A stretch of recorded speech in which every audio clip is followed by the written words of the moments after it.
NUS President, Professor Tan Eng Chai, NUS Deputy President, Research and Technology, Professor Chen Su-han, NUS Vice President, Research and Technology, Professor Liu Bin. Ladies and gentlemen, good evening and a very warm welcome to the National University of Singapore's Scientific Lecture on Materials in the Flatland by Professor Sir Konstantin Novoselov. I am Jayesh, a Year 2 student from the Faculty of Law and your MC for today. Before Professor Novoselov delivers his lecture, it gives me great pleasure to invite Professor Liu Bin, NUS Vice President, Research and Technology, to say a few words. Professor, please. Good evening, distinguished guests, fellow colleagues, and students.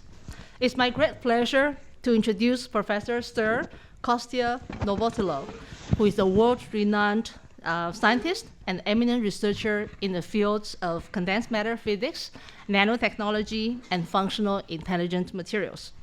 In 2010, along with his colleague and collaborator, Professor Sir Andre Grant, Konstantin was awarded the Nobel Prize in Physics for the discovery of graphene, the most conductive, stretchable, and the strongest materials in existence. Graphene was the world's first two-dimensional material and has since formed the basis of an entirely new area of multidisciplinary research, which Konstantin remains at the forefront of today. In this capacity, Konstantin has been the international scientific advisor to the NUS Standard of Advanced 2D Materials since 2015, and has now joined NUS full-time as the Tuan Centennial Professor at the Department of Material Science and Engineering. His current research pushes the boundaries of what is possible with advanced materials by building from atomic level up. Konstantin synthesizes new intelligent functional materials that can meet the demands of tomorrow's technologies. His talk this evening is entitled Materials in the Flatland, which will explore some of the most exciting opportunities with the arrival of the two-dimensional material. Please join me to welcome Konstantin. Right. Thank you so much, Levin. It's a really great pleasure. So it's my first talk here as a full-time professor, and it's really a great pleasure, and it's a good experience before I start full teaching here. Right? Now, this, I hope you won't give me that large class from the beginning. Right? This lecture is meant for kind of general audience, and I understand that there are quite a variety here. So, but still, I don't think we need any introduction to graphene. Many of you either heard or actually worked with this material. It's extremely simple material, only carbon atoms arranged in a two-dimensional manner, just in a honeycomb lattice. And yet, even by being so simple, it has a huge variety of very unique and very unusual properties. It's, of course, is the most conductive, the most thermally conductive, most impermeable, stretchable, strong material available to us. But probably what is most important is that all those superlatives are really combined in one material, which really gives us a lot of very interesting opportunities. Now, don't realize that it's supposed to be light-hearted Wednesday evening talk, so let me still do a little bit of physics here, so otherwise you won't learn anything. I promise if we survive through the next 3-4 slides, then we are okay for the rest of the talk. So why graphene is so special? Well, it's really a consequence of its structure. It has a honeycomb structure, so only carbon atoms, and yet, of course, as you know, honeycomb lattice is not one of the simplest Bravey lattices. What it means that in order to create this lattice on a plane, we cannot just take one carbon atom and replicate it around. We actually have to take two atoms. I colored them here red and green. For you, it would be easier, even though we all know that carbon atoms are blue.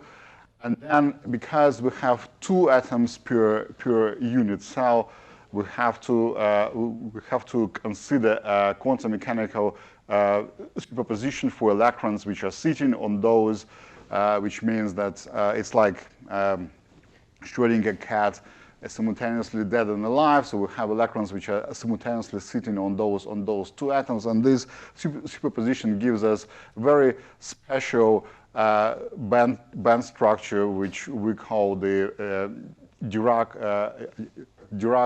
dispersion or linear dispersion. And rather than going too much into details about it, let me just summarize it, what's so special about it, in a couple of very, very simple cartoons. So most of the materials, conductive materials which are available to us, can be divided into 2 classes. Those where electrons conduct electricity, or those where holes conduct electricity. Negatively charged quasiparticles or positively charged quasiparticles. So it's like if you need even simpler analogy, it's like people in a country with a single party system. People are electrons. The country is the piece of the semiconductor. So those where electrons conduct electricity is like an N-type silicon, or gold, or copper. Those P-type, those where holes conduct electricity, it's like aluminum or P-type silicon. And then people are basically those electrons or holes, and they're free to move within the country. But the moment you make a border, just join these 2 countries, you can always put a border control, and you can control the flow of people. So that's exactly what happens when you connect two metals or 2 semiconductors with different conductivity. You can control, we call them p-n junctions. You can control the flow of electrons through those p-n junctions. So that's basically about what you need to know about modern electronics. If you remember this analogy, you can understand how modern integrated circuits operate. The problem is that graphene is fundamentally different. It's like it has simultaneously electrons and holes, which are described by the same wave function, by the same equation. And the analogy of the country is United States, where the state can be either Republican or democratic, but people can still move freely through the border, and without being stopped. And that's why electrons really can flow really fast through graphene. I should apologize that this is still from Obama era. I still cannot get in terms with the Trump election. And then we can really invent even more complex quasiparticles by putting different levels together. But I don't have an analogy of a country for that, so I won't be talking much about those. Just even in a more simpler cartoon, just for you to appreciate how unusual are the properties of graphene for us physicists, is that you all know that there is a quantum mechanical phenomena called tunneling. The difference is really striking, because if you have a classical car, you run it into a wall, you just crash it. If you have a tunneling, if you switch on the tunneling phenomena, then you have a tiny probability to go through this wall. So the probability is so small that you won't see it in the real world. So of course, don't try it with your car. But in the semiconductor industry, in our physics experiments, we see this all the time. We can see tunneling with electrons, but also with atoms and even molecules. Though the probability for this effect is quite small. Electrons in graphene are so unusual that they can go through any barrier without being scattered. So the probability to go through any wall is 1. It's just they always go through. And this is something which has been indeed measured and observed in real experiments. And that's really brings a lot of excitement for us, because lots of new experiments are possible.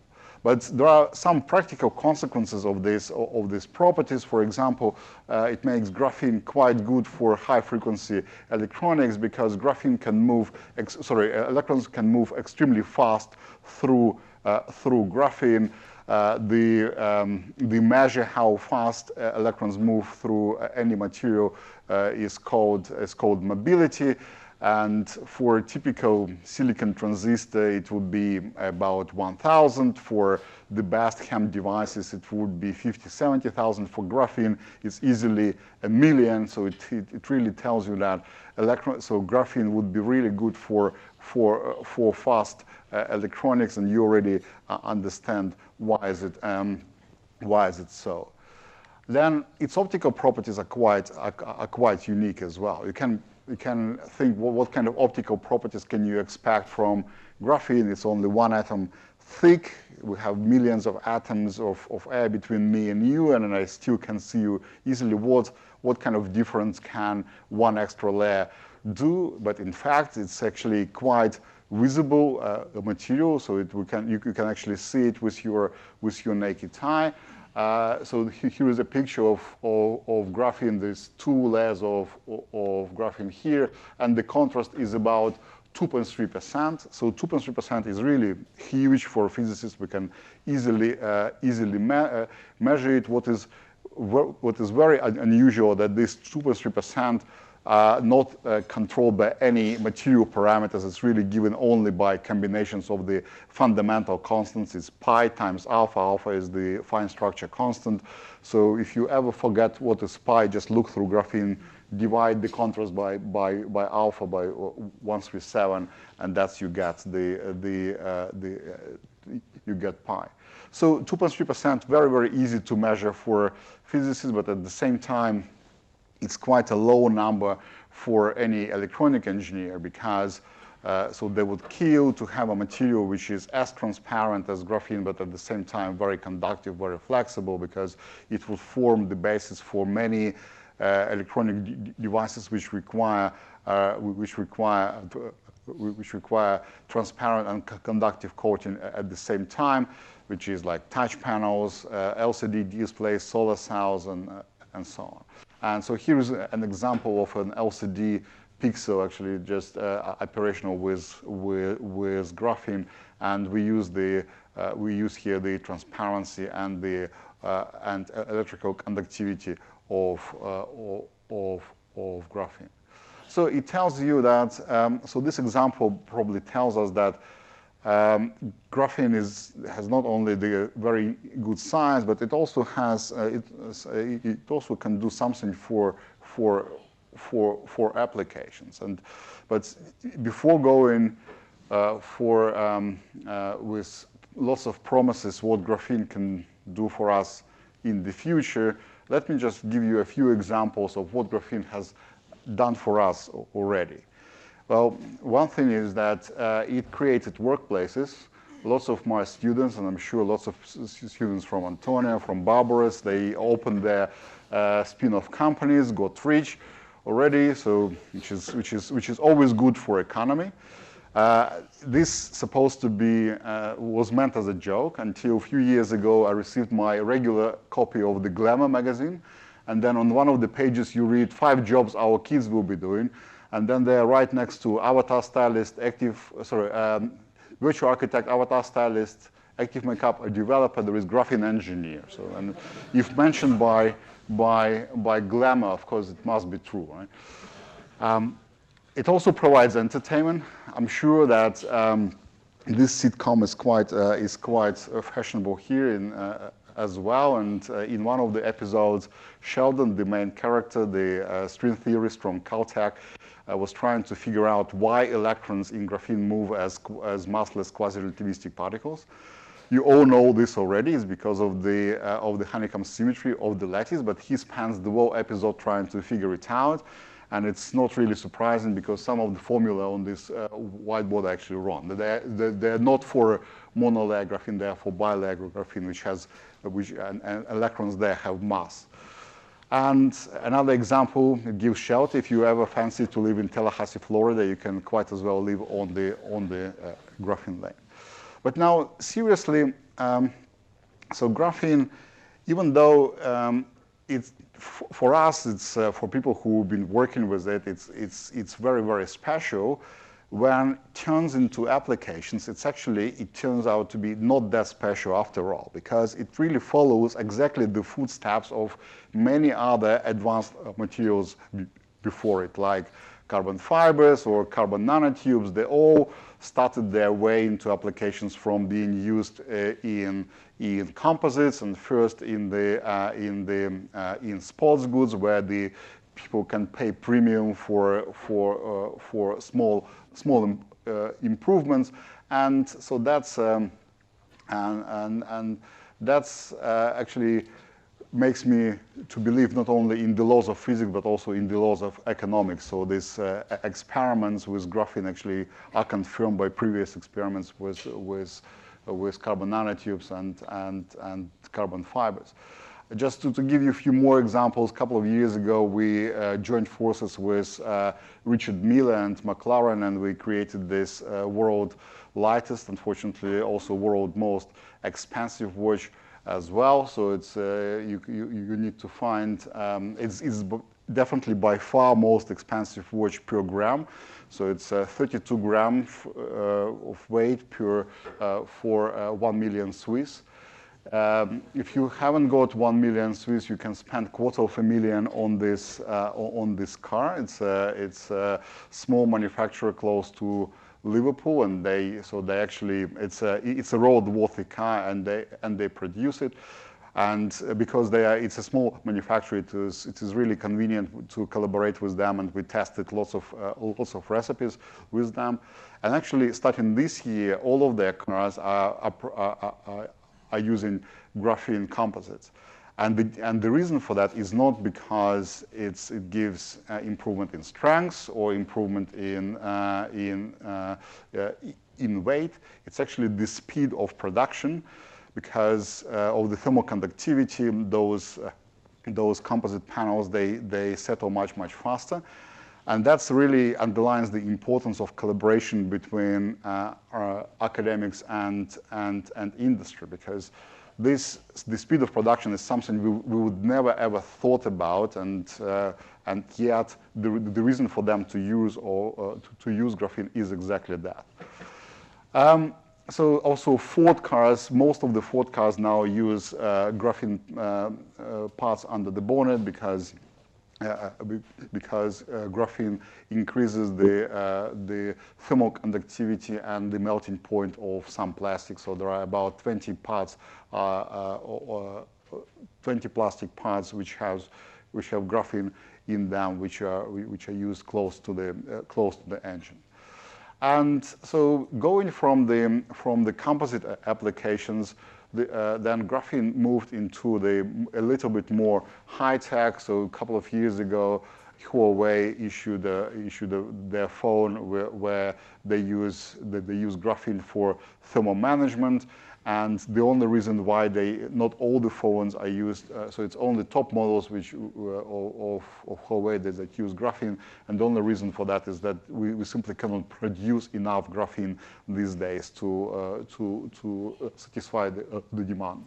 Otherwise, the characteristics, no any other material would give you above 1,000 watt-meter Kelvin thermal conductivities, and thermal management is really probably one of the most important problems which is faced by modern electronics.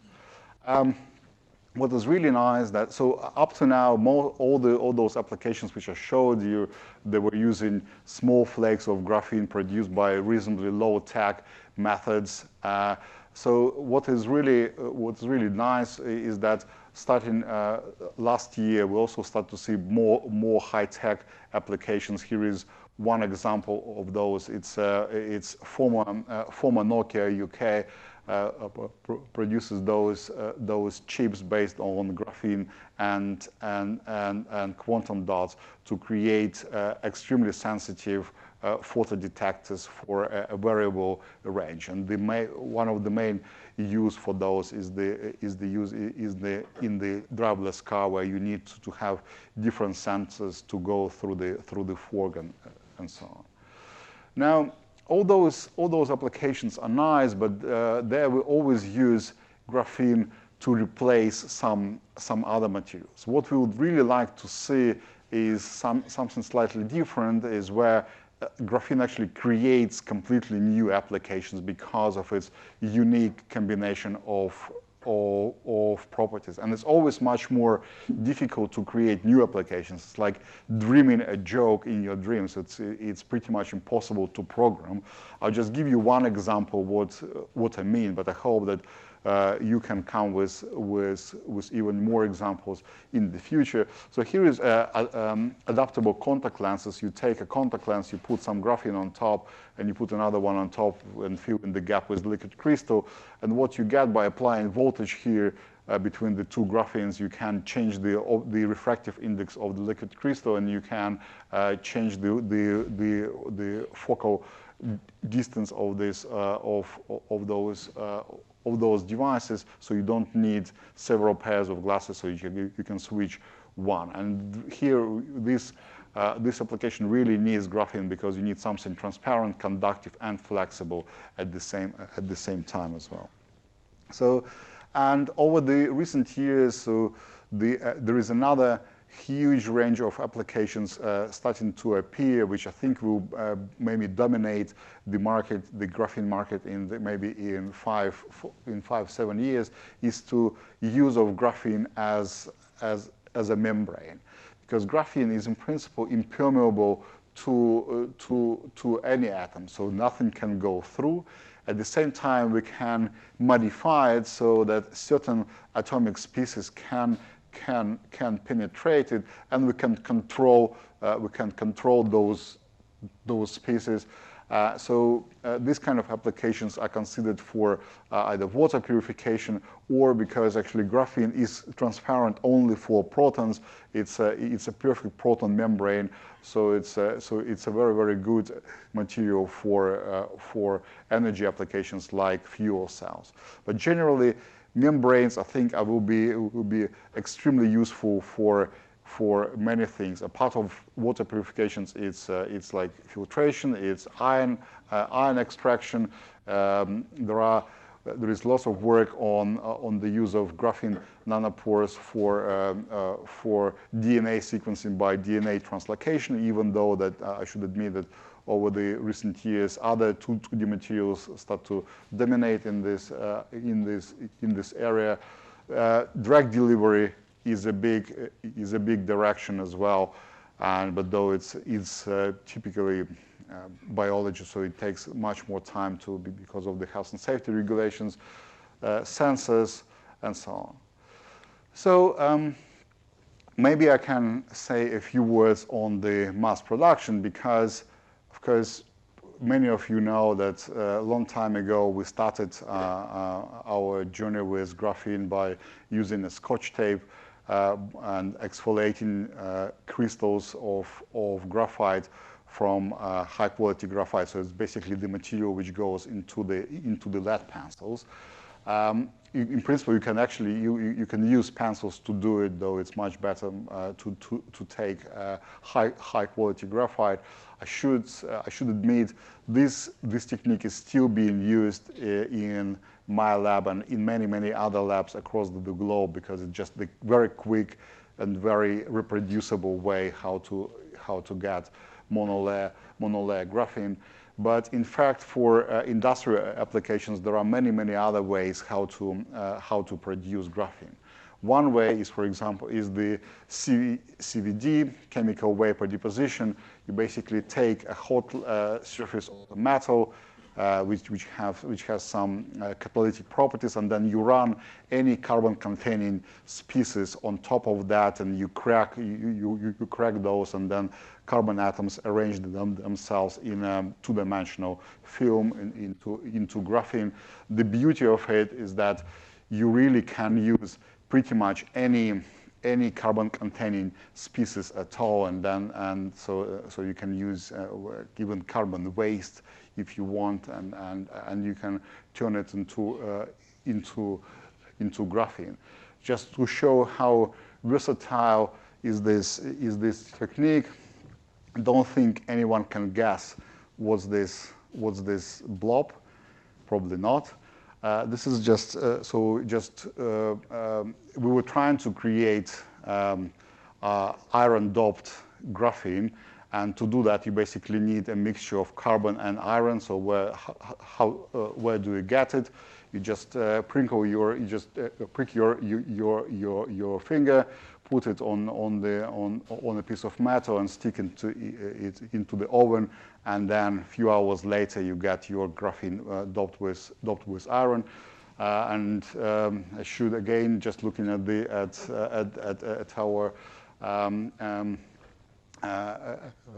our teaching director, I promise no students were hurt in these experiments. Those are my fingers, actually. So then there are other ways how to produce it. You can use so-called liquid phase exfoliation, very quick, very cheap way how to produce graphene from graphite. It's the way we use to produce graphene for energy applications, for composite applications. And then there are a few more, a little bit more exotic ways, though they're also used in some applications as well. Now, let me now switch gears a little bit here and talk a little bit about the physics and life beyond graphene, because you know that lots of efforts were put into graphene physics, into graphene applications, or lots of speculations, lots of money around, and so on. And then all our students, they are all very, very, very active, always very easily excitable, and they always asking me, Kostya, we spend so much money on new equipment, new buildings. Can we afford to buy not only the lead pencil, but maybe also some other pencils as well? And the answer is yes, we can. And if we exfoliate other pencils, then what we get other materials, not only graphene. We can get monolayers of other crystals as well, and we can then turn them into, we can study the properties of those two-dimensional crystals. So all of them would be one atom thick, but they would be metallic, or semiconducting or insulating. We can get superconductors, we can get ferromagnets this way. So it's really exciting to study the physics of in those two-dimensional materials. So and there is and these days there is a huge variety of those. Like there are a few dozens of them, and it's always very interesting to study physics in those, because physics in 2D it's always very, very different than physics in 3D, for instance. But it also gives some even more opportunities to us, but before going to those, let me tell you a little story. So a few years ago, I was working in the University of Manchester, and we created the National Graphene Institute there. So that's how it looked like. It looks like now, and that's how it looked some time ago when we were doing archaeological survey there. And it's the archaeological survey is quite an exciting project by itself. So you learn about the past, and we were quite excited to uncover rows of terrace houses from beginning of Industrial Revolution in Manchester, but also the remains of a fairly large building over here, which was identified as an Albert Club house. And Albert Club house, it would be, we probably won't even remember that it existed, but this gentleman was the member of that club. So the club was the club for German expats in Manchester during the Industrial Revolution. I don't expect anyone to recognize the face. I just give you the answer. It's Engels. And it turned out to be that he was the member of this club, and he was writing the conditions of the working class in Britain right underneath of my office in the NGI. But it happens to be that every single building on Manchester campus is supposed to be named after a famous Mancunian. like physics is Schuster building, math is Alan Turing building. So of course, my knee-jerk reaction was, should we name the Graphene Institute the Engels building? And then, of course, the problem was that our construction was heavily supervised by George Osborne, who was the Chancellor of Exchequer from the Conservative Party. So he just tapped me on the shoulder and said, "Kostya, I give you money to do research, not to explore your communist past." So the building still doesn't have a name, but same as the Communist Manifesto wasn't written by Engels alone, we're not only stuck with graphene, actually work on many other crystals there as well. And there is a good rationale why do we need two-dimensional crystals which have very different origin. Well, let me again give you a little bit of perspective here. So materials are generally very important for us. They're so important that we even call ages we live in by the names of materials, like the Stone Age, the Bronze Age, the Iron Age. A good question would be, which age do we live in now? Because probably for the first time in history we have a choice here. So we can call it the digital age, or the silicon age, or the nuclear age. But I want to make two observations here. First, we need to be very careful when choosing one, and we probably don't need to make a choice. We probably need to leave this opportunity wide open. Why is it important to make a smart choice? So here is an example of what happens when you stick with one material for a little bit too long than you should. So here is the periodic table of elements which are used in silicon technology, which were used in silicon technology prior to 1990. Very simple, so even I could probably do it. So it's like silicon, boron, phosphorus for doping, aluminum for interconnects, hydrogen, oxygen for passivation. So that's it. So very simple technology. Now, after 1990, we introduced copper interconnects because the density of transistors became larger. But it's still, so then we had to put some tantalum and tungsten as a diffusion barrier, as a work function control material. But still, it's still reasonably simple technology. These days, we basically use half of the periodic table for silicon technology. So we really, and the reason for that is because what we're doing, we are adopting the old technology which we started with in 50s, and we keep adopting it to the new realities. And honestly, it doesn't really work that good anymore, because you probably notice yourself, our integrated circuits are not getting better year by year anymore, unfortunately. So, and the situation is even more bizarre, because if I compare it to the elements which we have in our body, we actually use more elements in the integrated circuits than we have in our body. And I hope you would agree with me that we can, as human beings, we can perform many more tasks, and so sometimes much better, infinitely better than our computers. Not all of them, but actually many.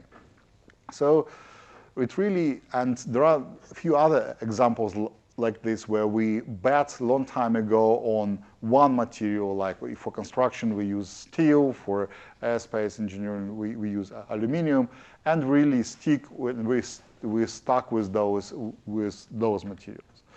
Ideally, of course, what you want is to be able to mix the properties of different materials and create new materials on demand. And we do have it. We do create those. We call them heterostructures or composite materials.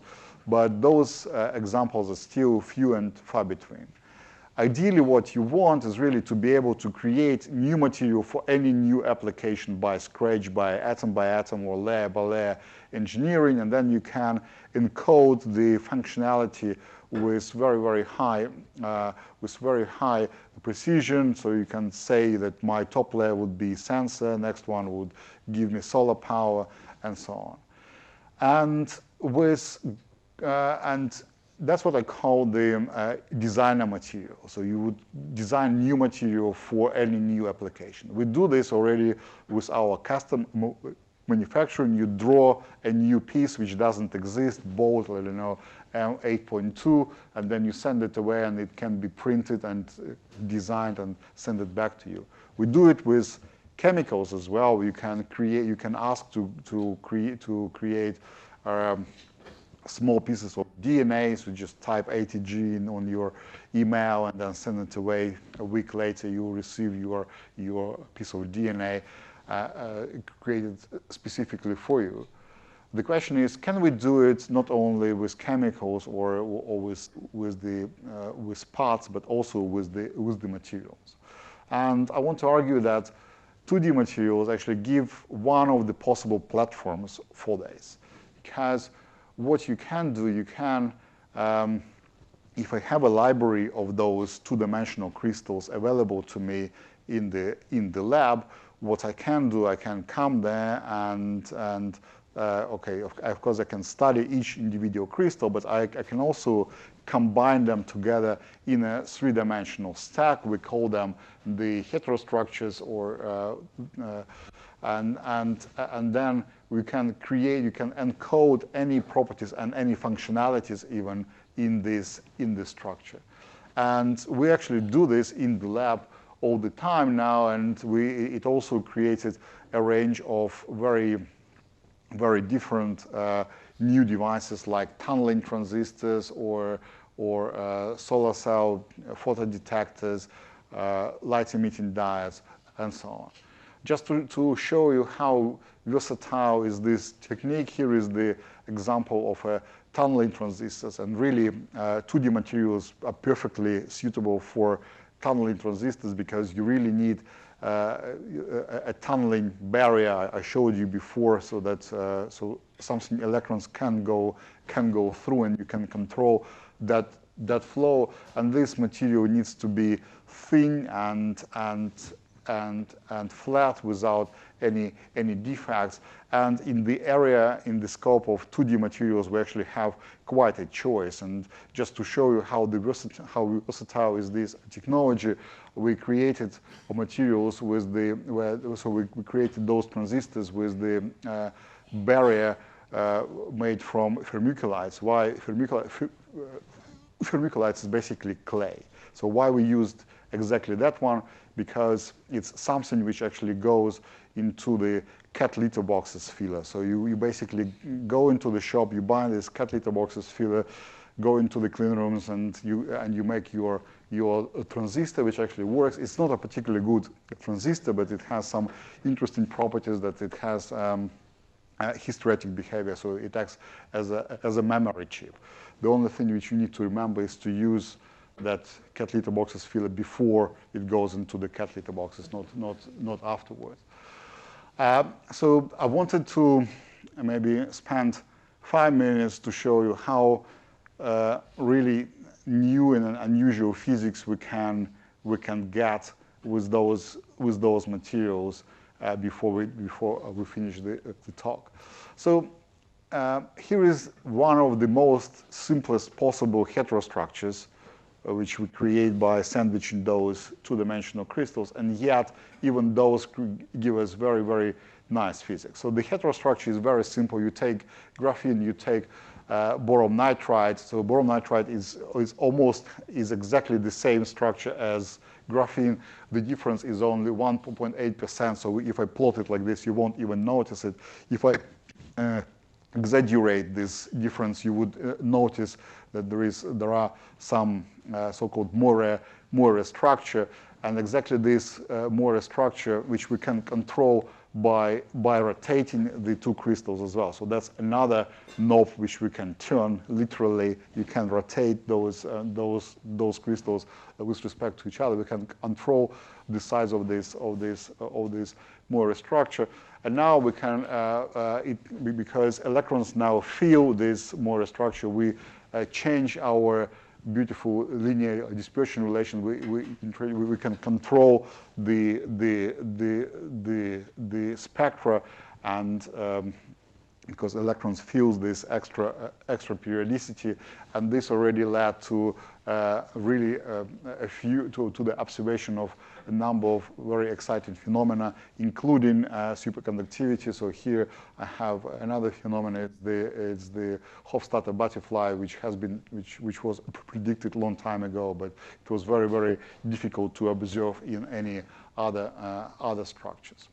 Now here is another example. It's a light-emitting diode. So graphene plays only secondary role as a transparent electrode here. The vast majority here is by the semiconductors and insulators. And if I apply voltage here, so then I can get light out of this structure, and that's actually very nice because generally, because first of all, we have a huge variety of those semiconductors which can go there, so we can cover a huge spectral range, and we know how to cover really it's completely. And here probably one of the most important is this molybdenum ditelluride, because it sits right at the telecommunication range, and that's something which really holds the development of our telecommunication devices, that we don't have light sources for this range, and with the 2D materials which can be easily integrated with silicon photonics, for example, it's really good news. We can go even further. So we have the 2D materials. We can create zero-dimensional defects. They're called quantum dots, and apparently they're extremely bright in our 2D materials.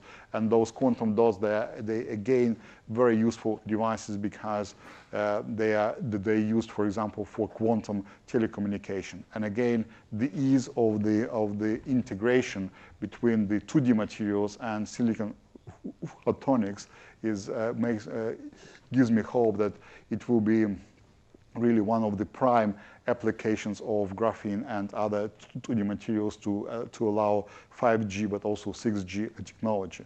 These days, most of the signal processing in telecommunication is moving from the electronic domain to the optical domain, and graphene and 2D materials is probably the only option which we have to control signals in silicon photonics. And so here is the example of the circuits developed by Ericsson, and so it works in a real test bed. So it has been tested for the 5G technology already, and the other 2D materials are being tested for the light sources for the silicon photonics as well.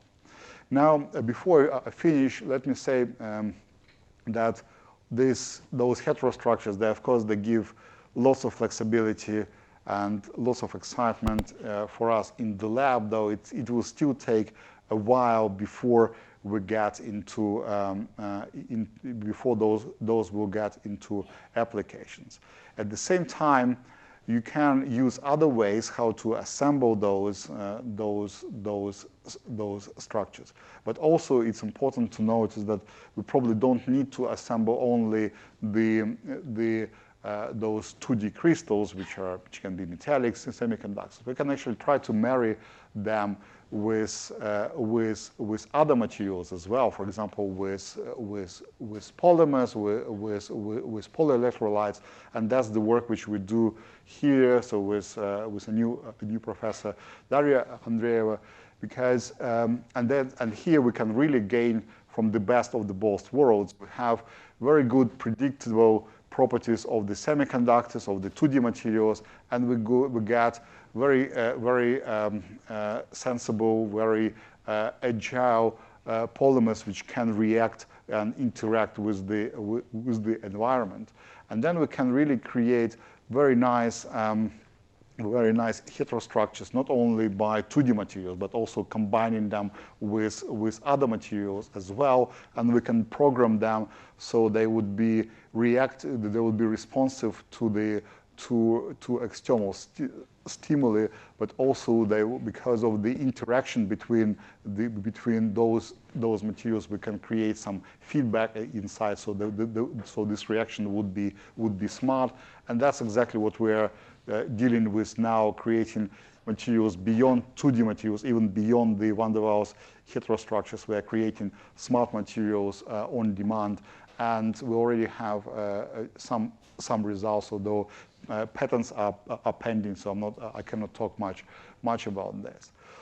And the last part of my talk is to say that, of course, we have many ways how to produce graphene, and one of the ways is to produce graphene ink.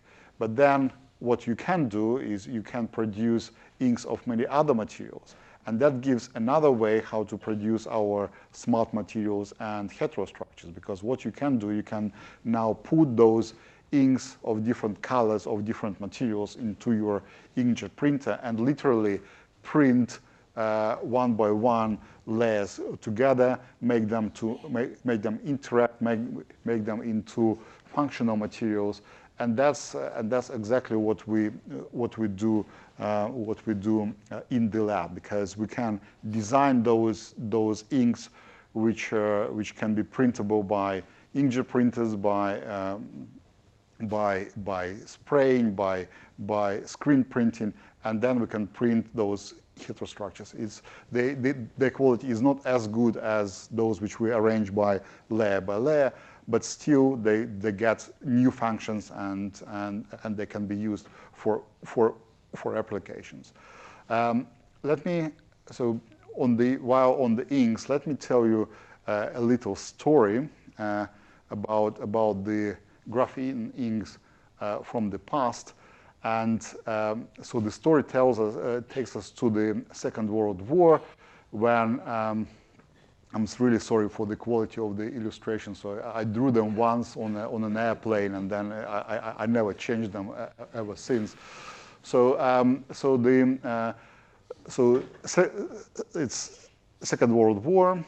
Germany bombs England. England bombs Germany, and it's Second World War, as many other wars, created new technologies, in particular radars, and German radars were quite efficient in detecting British airplanes. They were quite easy targets for Germans. So how to avoid this? Brits created a very simple diversion. What you do, you basically put some screening material. They call it window material. It's basically some strips of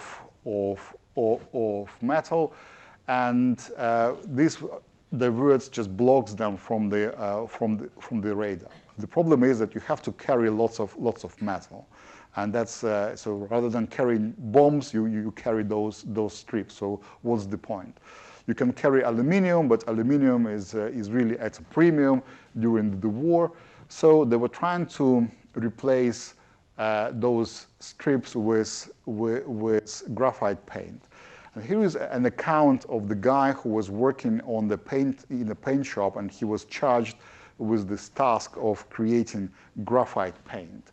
So I really like his accounts, and I give it to all my students. So within 24 hours of the first reports, by working right through the night, some 15 samples of different dispersions, 15 samples within a night, were prepared and taken for initial trials.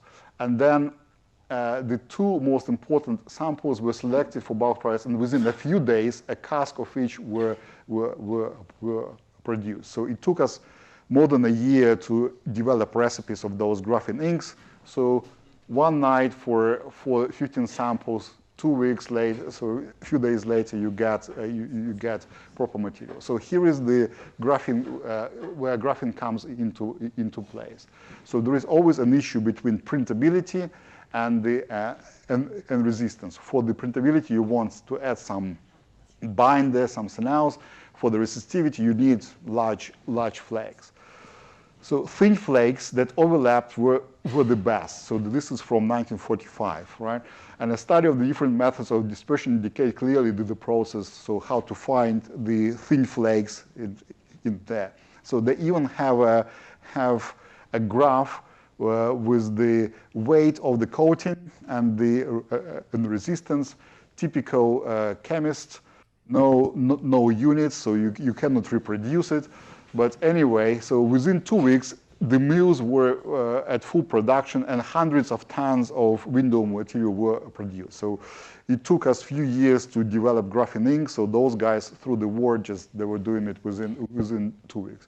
Anyway, so graphene production is quite developed. So you get so many. You use it for printable electronics like RFID antenna, for example. And what makes me happy that for HF antenna, you actually need to use an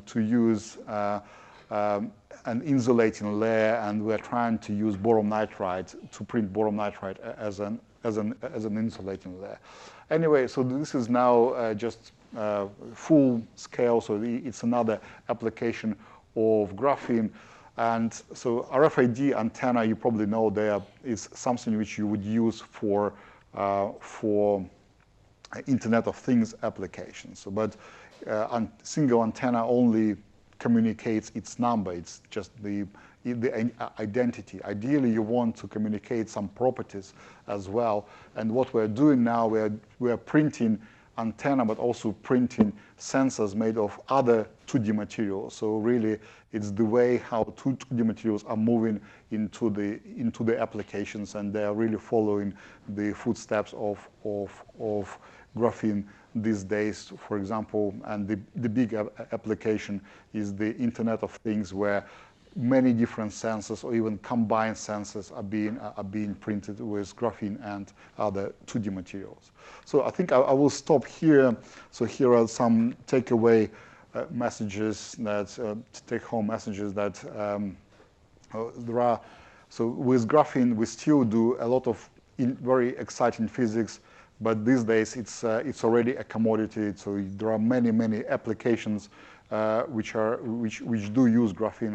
It's quite likely that every day you touch graphene in one of those applications. 2D materials are show even more exciting physics, and we're trying to get them into applications as well. But probably really for the future, what we need to focus is not only on one material or even one class of materials like 2D materials. We need to think about different combinations and create smart materials, just really to replicate the smartness of, for example, of our body, and create adaptive smart materials with the properties on demand. And I would like to thank my collaborators, especially Andrew Guy, my supervisor, and a good friend of mine, and thank you for your attention.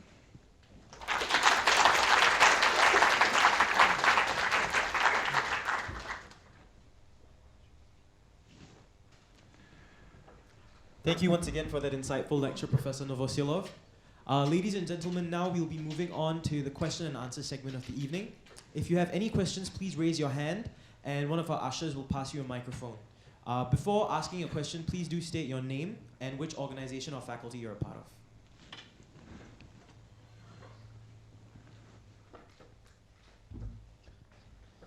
Hi, my name is Upali Krishnamachari. I'm with my own organization, I guess, called Dropshot Capital Management.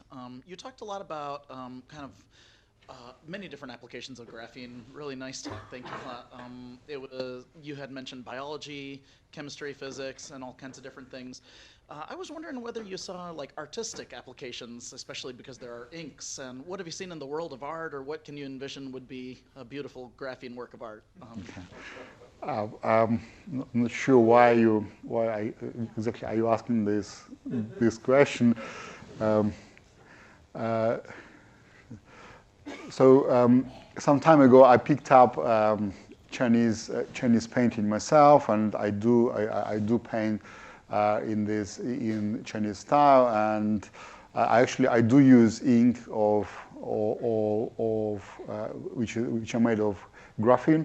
In principle, they can be functional as well if you want. So they are conductive, though I've never seen anyone using them. But so Antonio Castroneta is here, and there are several companies which are based on the CA2DM center, and they probably produce the best inks in the world at the moment. So if you want my artistic impression there, so they have some different wettability in comparison with the traditional Chinese ink. So it's slightly different, actually a lot different technique to work with them, but they definitely expand into and give you more opportunities. Of course, much more opportunities would be when we start using the functional properties of them. So just painting some conductive paintings which would interact with you as well. That hasn't been done yet, so I guess it's still available. I'm not sure if there are any plans for coming to the market with graphene inks for the artistic purposes. Right.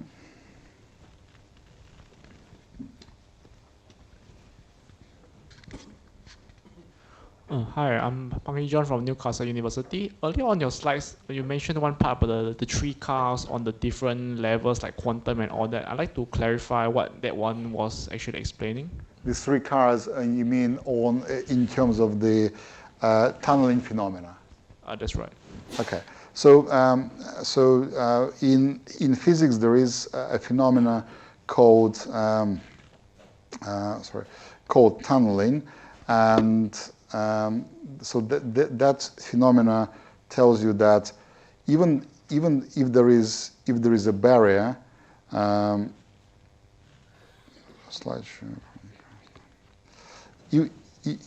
if there is a barrier, so if in the classical physics, of course, no object can penetrate through this potential barrier. In the quantum world, so if you have electron trapped in a quantum well, so we have finite probability to leak this electron through this wall, through this barrier, as long as the wave function has some non-zero value beyond the barrier. So that's it. So this is a phenomena called quantum tunneling, and we do observe it all the time once we go into small objects. Even transistors in the integrated circuits, they always suffer from this phenomena because the dielectrics now become thinner and thinner and thinner, and there is finite leakage through this dielectric, and part of that leakage is due to tunneling. Now, for graphene, if you create a barrier for electrons, because you can convert electron into a hole, you can go through, and this is a phenomena which actually was first introduced as a Klein paradox for relativistic particles, not in graphene, for any relativistic particles, because there is always particle and antiparticle symmetry. You can always break the vacuum and penetrate through this barrier. So this phenomenon is even more counterintuitive, which tells you that the larger the barrier, the higher is the probability to go through. It's because of and there are many different explanations of this paradox. One is the Schwinger mechanisms, which is about the breaking of the vacuum at the barrier. But it's something which hasn't been observed for the real relativistic particles, but we see it all the time, and many consequences of this in in graphene, where electrons mimic relativistic particles. Thank you.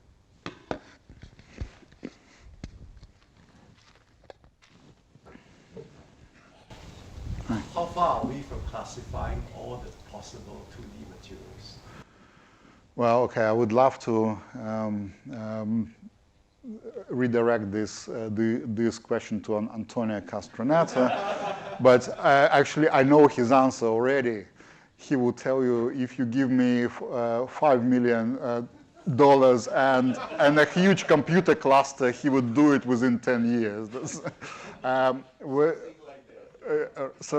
But in reality, there is a huge efforts which are going on in so-called material genome, and we are really trying to classify those materials, because frankly speaking, there are too many of those 2D crystals, and you really need to focus on something. For example, these days, lots of people are trying to predict ferromagnetic 2D crystals, which would be very, very exciting. We will have those, but they are all with the TC at very low temperatures. Two-dimensional ferromagnets would be quite a nice thing to have, or those topological ones where we have some unusual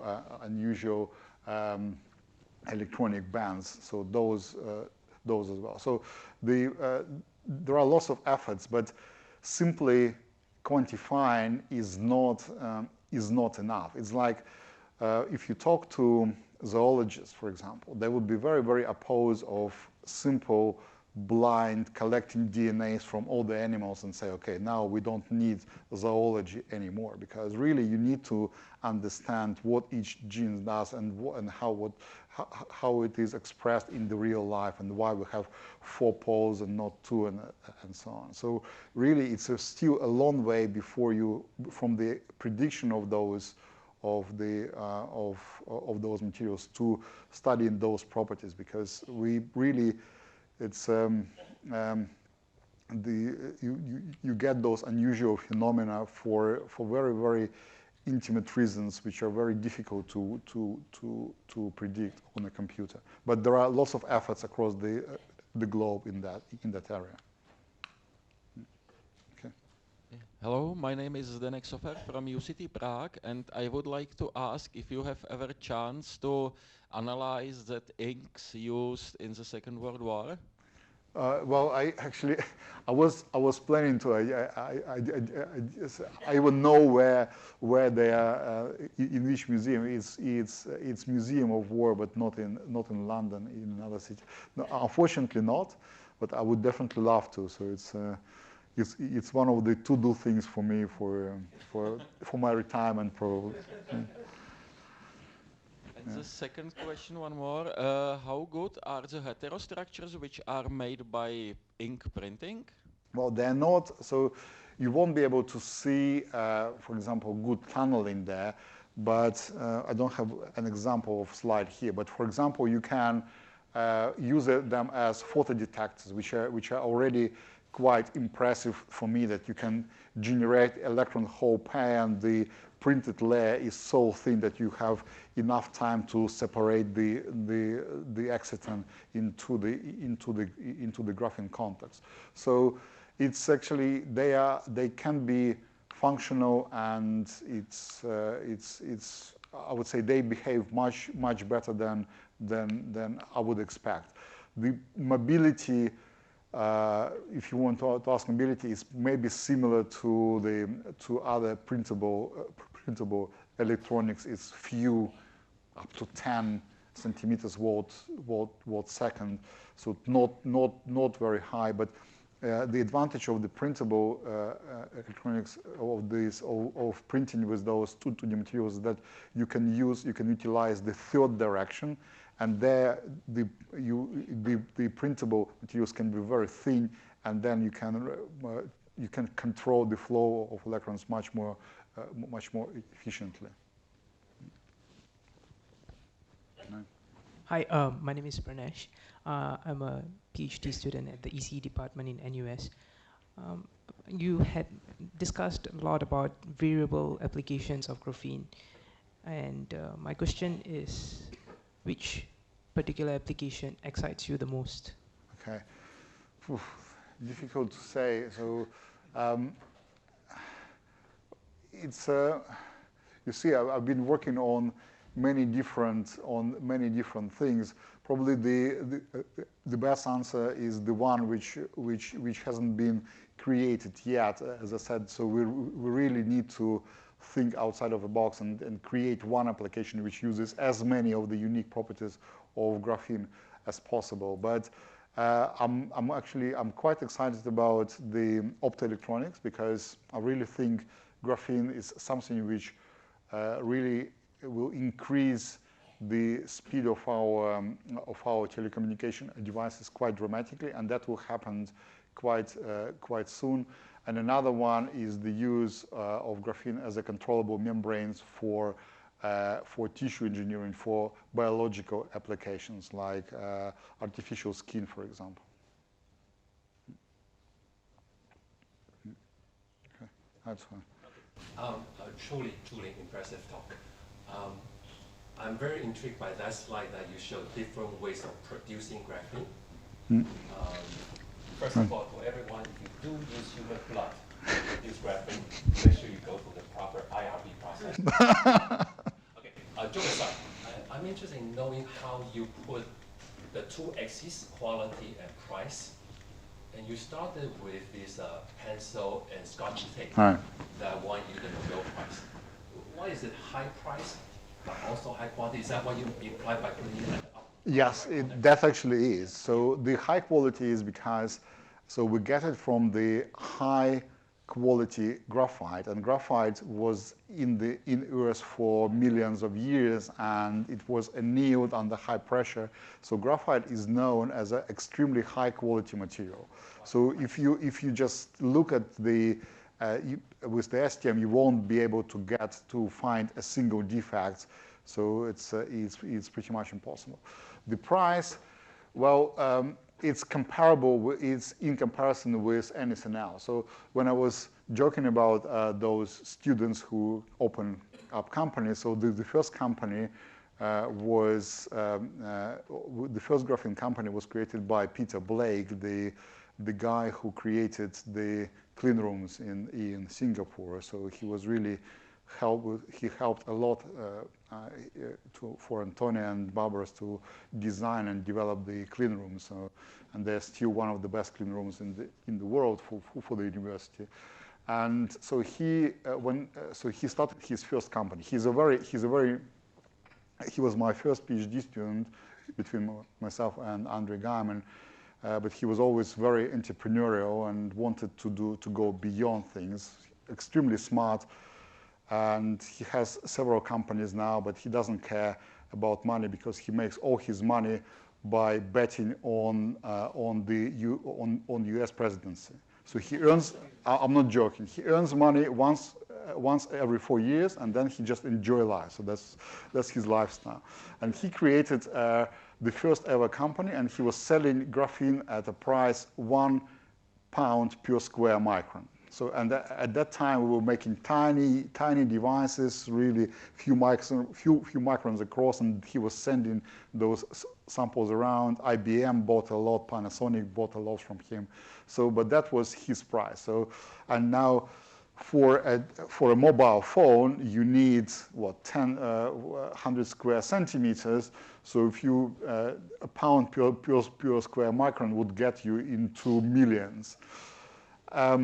So it's just not scalable, and really we don't really need that for our devices in the labs. It's extremely cheap. So crystals cost $100, and you can make it really within 20 minutes. I can teach anyone in this audience to make the highest quality graphene samples. Great. Okay, great. So thank you so much for the questions, ladies and gentlemen. With that, we've come to the end of the lecture. I just want to extend a very big thanks again to Professor Novoselov for giving his time to conduct this lecture. A big thanks to the audience for coming down and asking really good questions. And I hope you have a safe trip back home. With that, we've come to the end of this lecture. Thank you. Thank you.